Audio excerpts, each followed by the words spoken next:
episode of Carpool. My name is Robert Llewellyn, and each week I give someone interesting or fabulous or gorgeous or stunning or funny a lift in my car and we have a little conversation.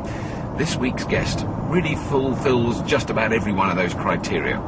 And although I'm slightly anxious about giving her a lift because I've never met her before and I don't know anything about her and it's all a bit of a mystery, this week's guest is none other than Sharon Corr, the violinist from the fabulous Corrs, a band that I've been a fan of for many, many years. And we met very peculiarly through Twitter.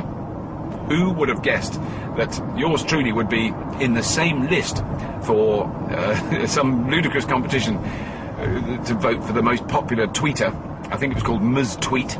Sharon Corr came first. I came about 44th, which is confusing considering I'm a 53-year-old man. Let's just leave it at that. Who knows why I was there, but I was, and that's how we got into communication with each other. So, please welcome in the passenger seat this week, the very fabulous Sharon Corr.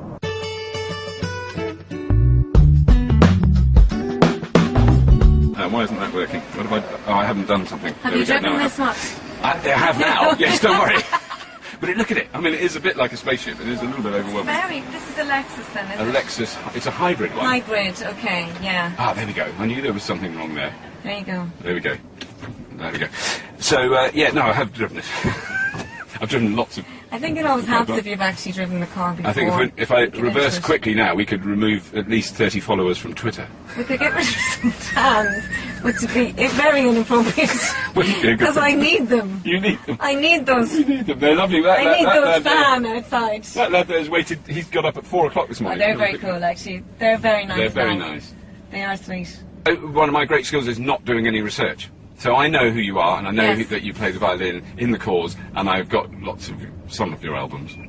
But no, I have got 2. Yeah. I've actually bought the CDs. But I mean, that's one thing that would be fabulous to talk to you about, because what I'm doing here is a result of the changes in television, which are about 5 years behind the changes in the music industry. Because when you started the Corrs, there was a proper music industry where you played music and then someone saw you and they signed you up to a label and then you sold records and da-da-da. Yeah. It was all. Whereas now, if you were 19 now starting a band, you have it on MySpace. What do you do? Yeah, I mean, I think it's an extremely difficult world nowadays because there's no clear path. Yeah. Because all the old rules have been completely broken and completely changed. And I myself find it a very, very tricky world at the moment because we entered it just, with the sort of last batch of people who were actually able to sell albums. Yeah. Which is now, I suppose the most frustrating thing about it is, though, that people are downloading music illegally. That's the most frustrating thing, because I think what they don't realise is that music is a very beautiful thing, but in order to keep it sustained, you do actually need to buy it. In order to sustain the industry, you need to buy it. So, it's certainly a very odd time. But there is great opportunity to publicise yourself on the web, which is amazing. Absolutely, which you wouldn't have had before. Yeah. No, absolutely. I mean, just what I did this morning, Twitter, are we going to get killed during this journey? No, we're fine. Okay. My sister Andrew, she'd be clinging on to it. Sorry, no, just that very normal, that very dangerous bit there. But we were at very low speeds. I know. It would have been profoundly You're embarrassing. actually going to be irritating everybody behind. You're going to be driving that slow. Very, very slow. Very slow. Look, see, red light, slow down. Nice. Both hands on the steering wheel, foot on the brake, all in complete control. Okay, perfect. I don't look at you until the vehicle has stopped, and then I had to get that as a whiplash. Just to make you feel extra secure. I know. Don't worry, madam, you're completely safe. I'm actually a robot. Oh, dearie. So, because did you appear on... No, I don't even know what you've been on. What's the show called that you've been on? Oh, the show that you picked me up for? Yes. God, you're in the know, aren't you? Yeah, see, I'm really in the know. I've just done This Morning. This Morning? Which is on ITV? With Fern and Philip. Yeah. Of course.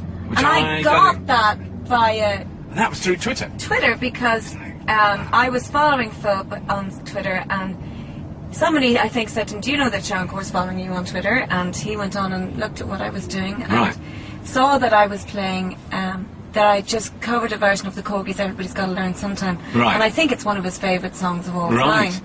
So he asked me, he just tweeted me, I love that song, will you come on this morning and play it? And I went, I'd love to. Yes. And that was it. That was it. I'm not even promoting that song. It's not a single. It's, just something you did. Yeah. Wow. Yeah. It is. Well, because I was just saying to your. Is she your manager, Catherine, or your... Caroline, Caroline, sorry. Yeah. God, no, I've completely... I'm going to cut that out. I was just saying to your agent, Caroline... Yeah. Thank you, got it right. You've got it right now. Rewind. That half of the people I've had in this show are through... The ones who I didn't know are through Twitter. You're a very good example. I wouldn't even... it was just like... I tell you why I suddenly noticed you was that the competition that you won. Oh, yeah. Because did you know I was in the same list? On the women's one. But you tweeted me and you went, I don't know why the hell I'm in this. And I think I went, buzz off, you're in the wrong competition. You're a guy. I was a man in the women's competition for the... Yeah, you were up for Miss Twitter UK. Miss Twitter UK. But did you win it then? I did. Are you very thrilled and proud? Really, really, really proud. I beat at Mrs. Stephen Fry and I beat you. And I beat, who else? Lots of people. Various men, basically. Various men. It was a tough competition. You were all so gorgeous.